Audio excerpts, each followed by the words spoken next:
So let us start. आज हम लोग थर्ड चैप्टर जो है हमारा अर्थक्वेक रेसिस्टेंट डिज़ाइन, इसको समझने की कोशिश करेंगे। जो बेसिक प्रिंसिपल है जो अर्थक्वेक रेसिस्टेंट डिज़ाइन के लिए, वो क्या है ये समझने की कोशिश करते हैं। तो एक बात तो अभी तक एकदम क्लियर हो गई थी कि अभी तक जितने भी अर्थक्वेक आए हैं पूरे ऑल अक्रॉस द वर्ल्ड, वहाँ पे क्या था कि कोई भी मेरा स्ट्रक्चर ऐसा नहीं बनाया गया था जो कम्प्लीटली रेसिस्टेंस हो, जो कम्प्लीटली मेरा अर्थक्वेक को रेसिस्ट कर पाए। ठीक है, लेकिन मोस्ट ऑफ द केसेस में हम लोग अर्थक्वेक से अपने स्ट्रक्चर को ऐसे डिज़ाइन कर सकते हैं कि मेरा लीस्ट डैमेज हो मेरे स्ट्रक्चर में। तो जब हम बोलते हैं कि अर्थक्वेक रेसिस्टेंस बिल्डिंग, तो इसका मतलब क्या हुआ, जो बेसिक प्रिंसिपल क्या है कि during earthquake due to vibration in the earth structure there may be damage in the building but the structure will not collapse. मतलब मेरा बिल्डिंग जो है वो डैमेज हो सकता है लेकिन वो कोलैप्स नहीं करेगा, जिसकी वजह से डिस्ट्रक्शंस को हम बचा सकते हैं और जो लाइफ है उसको हम सेव कर सकते हैं। मेरा स्ट्रक्चर्स में क्रैक्स आ जाएंगे, डिफॉर्मेशंस हो जाएंगी, लेकिन कोलैप्स नहीं करेगा। तो जब हम अर्थक्वेक रेसिस्टेंस बिल्डिंग बोलते हैं तो मेरा ऑब्जेक्टिव ये होता है। तो हम लोग कभी भी, कोई भी इंजीनियर कभी भी अर्थक्वेक प्रूफ स्ट्रक्चर नहीं बनाता। हम क्या करते हैं, we try to go for earthquake resistance structure, जहाँ पे स्ट्रक्चर मेरा कोलैप्स ना हो। फिर हम इस बात को समझने की कोशिश करते हैं कि क्या क्या अर्थक्वेक के लिए डिज़ाइन क्राइटेरिया क्या है। तो इस बात को समझने की कोशिश करते हैं कि अगर मान लो कोई एक ऐसा एरिया है जहाँ पे माइनर अर्थक्वेक आने वाले हैं। माइनर अर्थक्वेक मतलब जिसकी फ्रिक्वेंसी कम हो। ठीक, कोई माइनर अर्थक्वेक आने वाले हैं जिसकी फ्रिक्वेंसी ज़्यादा हो। मतलब माइनर अर्थक्वेक मतलब उसकी इंटेंसिटी कम हो लेकिन फ्रिक्वेंसी ज़्यादा हो, मतलब वो बार बार आ रहा हो, हर 10 साल 15 साल में वो अर्थक्वेक, छोटे छोटे अर्थक्वेक आ रहे हैं। तो वैसे केस में हम लोग अपने स्ट्रक्चर को ऐसे बनाते हैं कि जो मेरा वर्टिकल मेंबर हो और हॉरिजॉन्टल मेंबर हो वो विदाउट एनी डैमेज या फिर थोड़े बहुत रिपेयरेबल डैमेज के साथ वो स्ट्रक्चर मेरा सर्वाइव करता है। मतलब कोई एक ऐसा स्ट्रक्चर हो जहाँ पे छोटी इंटेंसिटी का बार बार अर्थक्वेक आता है। तो हम लोग अपने जो वर्टिकल मेंबर हो गए, जो हॉरिजॉन्टल मेंबर होंगे, उनको ऐसा बनाएंगे कि उसमें कोई डैमेज ना हो। ठीक है, और जो बाकी मेरे वॉल्स हो गए उसमें छोटे बहुत थोड़े बहुत क्रैक्स डैमेज आ सकें और जिसको बार बार रिपेयर भी कर सकें।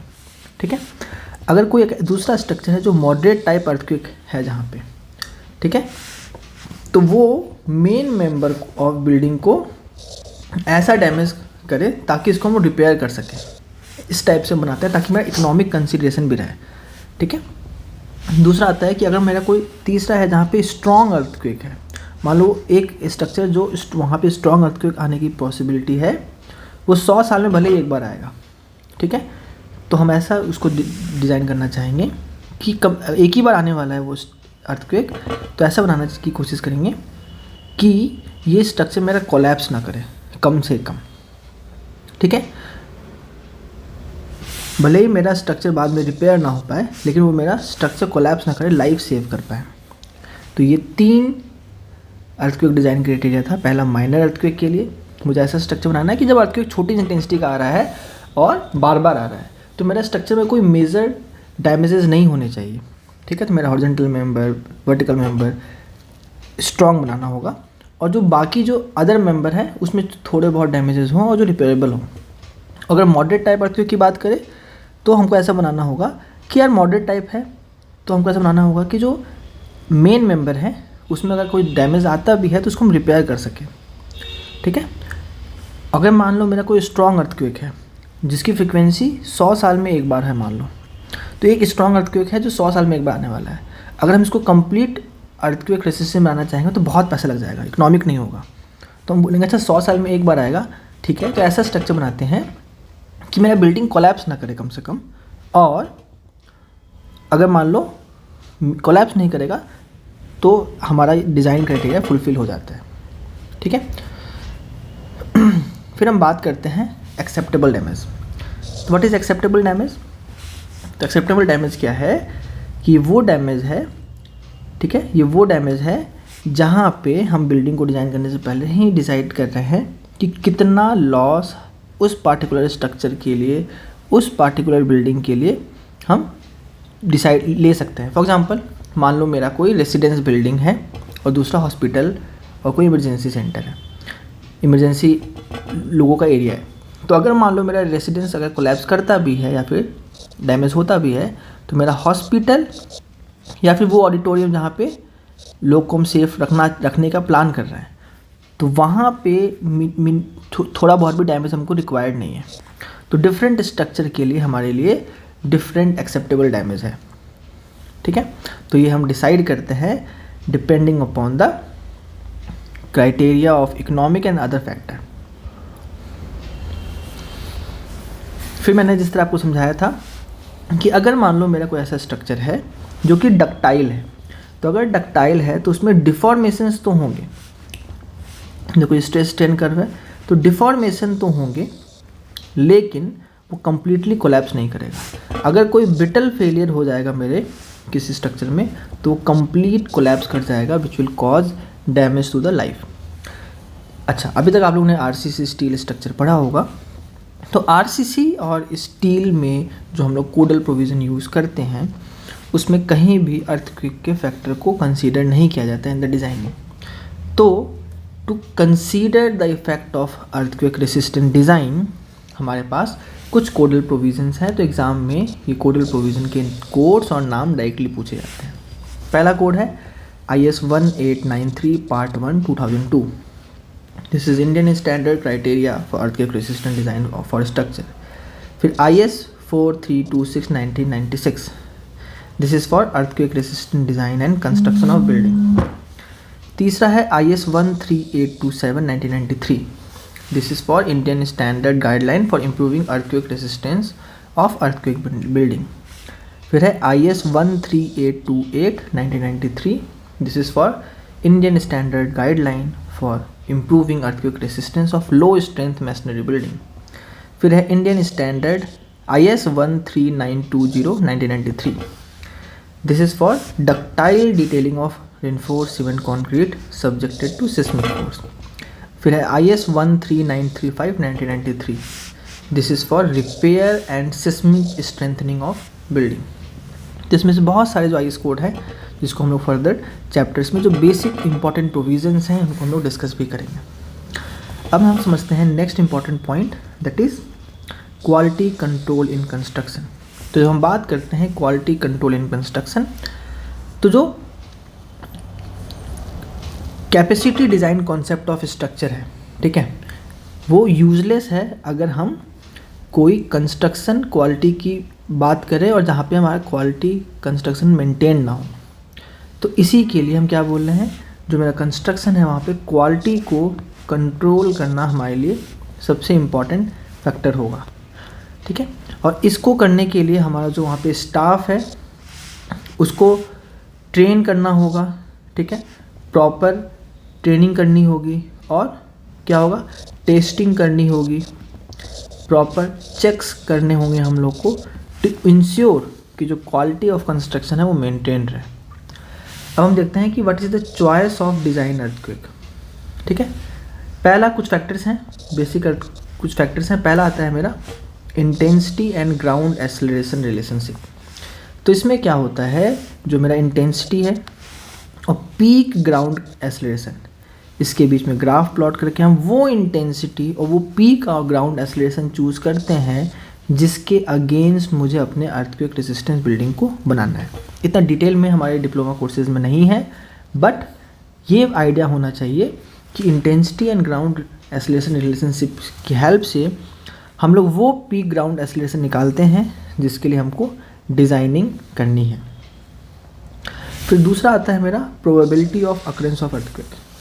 तो अब मान लो कोई अर्थक्वेक है, किसी एक पर्टिकुलर एरिया में आ रहा है, तो हमको ये पता करना पड़ेगा कि वो अर्थक्वेक वहाँ उस पर्टिकुलर एरिया में आने की क्या प्रोबेबिलिटी है, मतलब क्या चांसेस हैं कि वो अर्थक्वेक कितने साल में वापस आने की प्रोबेबिलिटी है, ठीक है। तो ये हमारे लिए इंपॉर्टेंट क्राइटेरिया है। दूसरा है सिस्मिक रिस्क। सिस्मिक रिस्क क्या है, कोई अर्थक्वेक है, जैसे अर्थक्वेक ऑफ लो इंटेंसिटी, वो कम्स फ्रिक्वेंटली, मतलब कोई छोटा अर्थक्वेक, मतलब 3.4 4.5 मैग्नीट्यूड का कोई अर्थक्वेक है, तो वो बार बार आता है। जैसे हम सुनते हैं नेपाल में अर्थक्वेक आया, फिर हम लोग एक साल के अंदर फिर एक बार सुन लेते हैं कि अर्थक्वेक आया, तो लो इंटेंसिटी अर्थक्वेक क्या है, वो बार बार आने के चांसेस हैं, ठीक है। तो जो उस अर्थक्वेक से रिलेटेड जो सिस्मिक रिस्क है वो हमको पता होना चाहिए कि अगर कोई अर्थक्वेक आ रहा है तो उसका सिस्मिक रिस्क क्या है। अगर हम मान लो डिज़ाइन इंटेंसिटी चूज़ करना है तो क्या क्या फैक्टर हैं जो डिज़ाइन इंटेंसिटी को चूज़ करेंगे। पहला है सर्विसिबिलिटी लिमिट स्टेट, दूसरा है कि डैमेज कंट्रोल, तीसरा कि सर्वाइवल लिमिट स्टेट और इकोनॉमिकल कंसिडरेशन। तो इन सारे फैक्टर्स को चूज़ करके हम ये डिसाइड करते हैं कि क्या क्या क्राइटेरिया है जिससे हम अर्थक्वेक रेसिस्टेंट डिज़ाइन बनाने वाले हैं उस पार्टिकुलर एरिया में। फिर हम बात करते हैं एक important concept, that is oscillation of flexible building, ठीक है। क्या है इसमें कि अगर मान लो मेरा अर्थ क्रस्ट है, ये ड्यू टू अर्थक्वेक ये मूव करेगा, तो इसके ऊपर जो बिल्डिंग है, ठीक है, वो भी मूव करेगी। अगर मान लो ये मेरा ब्रिटल स्ट्रक्चर है तो ये तुरंत कोलैप्स कर जाएगा।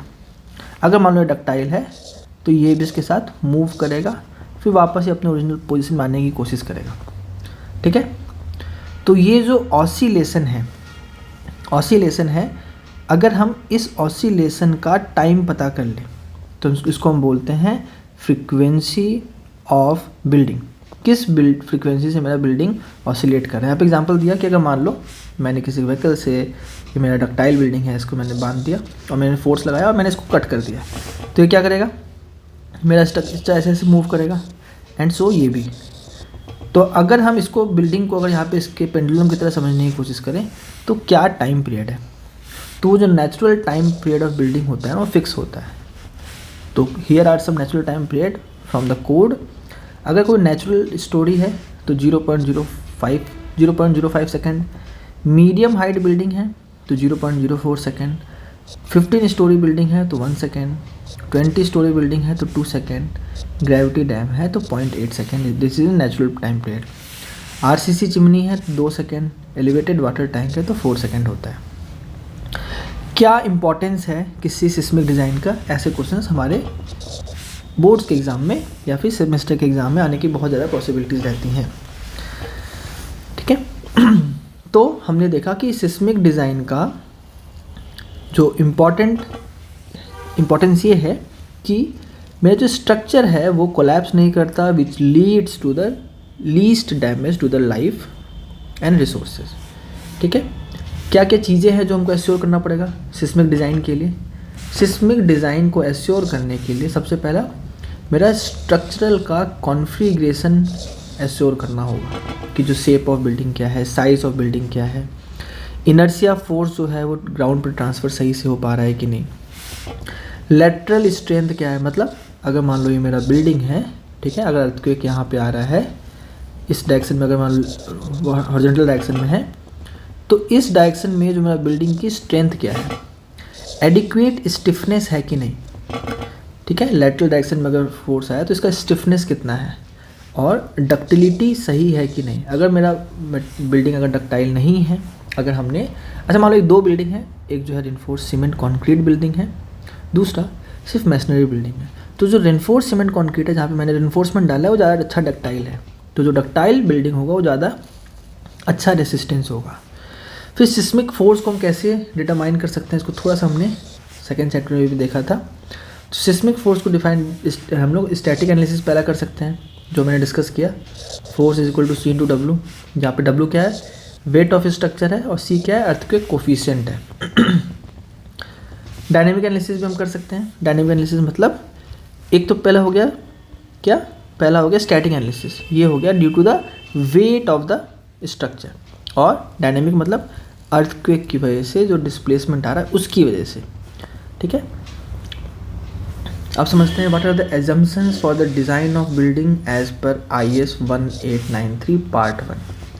तो यहाँ पे क्या है, जो बिल्डिंग है अगर उसका यूज़ किसी वजह से भी चेंज हो गया तो स्ट्रक्चर को रिक्लासीफाई करना पड़ेगा। मतलब अगर मान लो मेरा कोई रेजिडेंशियल बिल्डिंग है, अगर कल मैं उसको हॉस्पिटल में कन्वर्ट करता हूँ तो हमारा स्ट्रक्चर को रिक्लासीफाई करना पड़ेगा। दूसरा, अर्थक्वेक के टाइम में कभी भी कोई रेजोनेंस कंडीशन नहीं आएगी। रेजोनेंस कंडीशन क्या, मतलब अर्थक्वेक की फ्रीक्वेंसी और मेरी बिल्डिंग की नेचुरल फ्रिक्वेंसी कभी मैच नहीं होनी चाहिए। During earthquake maximum wind pressure और maximum pressure of sea waves could not be create, मतलब मेरा विंड प्रेशर और मैक्सिमम प्रेशर ऑफ सी दोनों एक साथ कभी नहीं आएंगे। ठीक है, अगर मान लो हम डिज़ाइन करते हैं on the basis of static concept, तो जो मेरा मटेरियल होने वाला है, चाहे वो रिइंफोर्समेंट हो, चाहे सीमेंट हो, कंक्रीट हो, वो इलास्टिसिटी के रूल को फॉलो करेंगे। These are some of the assumptions. Load combination की बात करें, अगर हम लोड कॉम्बिनेशन की बात करें तो अगर मान लो डेड लोड है मेरा, जो खुद मेरे स्ट्रक्चर का वजन है, लाइव लोड हो गया, ठीक है, और अर्थक्वेक लोड हो गया। ठीक है, तो जो अर्थक्वेक लोड कॉम्बिनेशन पॉसिबल है वो 1.5 times dead load plus live load, 1.5 times dead load plus minus earthquake load, 1.2 dead load plus live load plus minus earthquake load, 0.9 dead load plus minus 1.5 earthquake load. तो इसमें से जो सबसे maximum load होगा, उस load combination के against हम अपने स्ट्रक्चर को डिज़ाइन करते हैं, जो आपके लिए अभी थ्योरेटिकल कॉन्सेप्ट है डिप्लोमा के पॉइंट ऑफ व्यू से। तो what are the various load combination? तो हम बोल सकते हैं कि अगर डेड लोड और लाइव लोड और अर्थक्वेक लोड हमको पता है, तो डेड लोड और लाइव लोड को हम एक साथ ऐड करें तो उसके साथ हम फैक्टर ऑफ सेफ्टी 1.5 यूज़ कर रहे हैं। अगर डेड लोड और अर्थक्वेक को ले रहे हैं तब भी 1.5, अगर डेड लोड, लाइव लोड और अर्थक्वेक लोड तीनों को एक साथ ले रहे हैं तो 1.2 का फैक्टर लेंगे। ठीक है, अगर डेड लोड और अर्थक्वेक को लोड ले रहे हैं और कोई कंडीशन है लाइक डैम, जहाँ पे मेरा स्ट्रक्चर का सेल्फ वेट जो है, खुद इसका जो सेल्फ वेट है खुद इसको रेसिस्टेंस प्रोवाइड कर रहा है अगेंस्ट ओवरटर्निंग, तो वहाँ पे हम 0.9 का फैक्टर यूज़ करते हैं। ठीक है, तो design a spectrum as per IS 1893 part 1 2001, तो इसके हिसाब से, अब इसको पहले भी हमने डिस्कस किया था, जो AH है वो क्या है, वो है हमारा कि जो अर्थक्वेक कोफिशिएंट आ रहा है which is equal to Z/2 into I/R into SA/G। ठीक है, जहाँ पे Z क्या है, जोन फैक्टर, I क्या है, इम्पोर्टेंस फैक्टर, और इसको भी पहले भी मैंने डिस्कस किया हुआ है, जहाँ पे अर्थक्वेक जोन के हिसाब से जोन फैक्टर गिवन है। उसके बाद क्या है, response reduction factor, different structure के रिस्पॉन्स रिडक्शन फैक्टर गिवन है इन द टेबुलर फॉर्म। तो आपके एग्जाम में बेसिक डेफिनेशन पूछ सकता है, बेसिक डेफिनेशन की design spectrum as per IS 1893 क्या है, आपको फिर सारे टर्म्स पता होने चाहिए। बेसिक क्वेश्चन पूछे जाएंगे, जहाँ पे मैंने SA/G लिखा है, तो SA/G is nothing but average response acceleration coefficient. तो ऐसे फॉर्मूले को हमेशा हम Z/2 into I/R into SA/G लिख के याद करने की कोशिश करेंगे, जहाँ पे SA/G क्या है, it is nothing but average response acceleration coefficient. ये क्या है, एवरेज रिस्पॉन्स एक्सेलरेशन कोफिशिएंट, जो मेरा अर्थक्वेक का जो एवरेज रिस्पॉन्स है, ठीक है, उसका एक्सेलरेशन कोफिशिएंट को हम SA/G से रिप्रेजेंट करते हैं। न्यूमेरिकल क्वेश्चन आने के चांसेस एकदम नहीं हैं, छोटे मोटे ऑब्जेक्टिव क्वेश्चन या फिर डायरेक्ट फॉर्मूला आपसे एग्जाम में पूछ सकता है। और जो बाकी मैंने कॉन्सेप्ट डिस्कस किए, जैसे एजम्पशंस हो गया, ठीक है, डिज़ाइन क्राइटेरिया क्या है, ठीक है, सिस्टमिक डिज़ाइन के लिए क्या क्या फैक्टर हम कंसीडर करते हैं, क्या लोड कॉम्बिनेशन है, ठीक है, ये सारे से छोटे मोटे क्वेश्चंस पूछे गए हैं और पूछे जाने की पॉसिबिलिटी है। उसके बाद कौन कौन से IS कोड हम यूज़ करते हैं ताकि हम अर्थक्वेक रेसिस्टेंस को भी कंसीडर कर पाएँ। चलो, this was all about our third chapter, that is earthquake resistant design.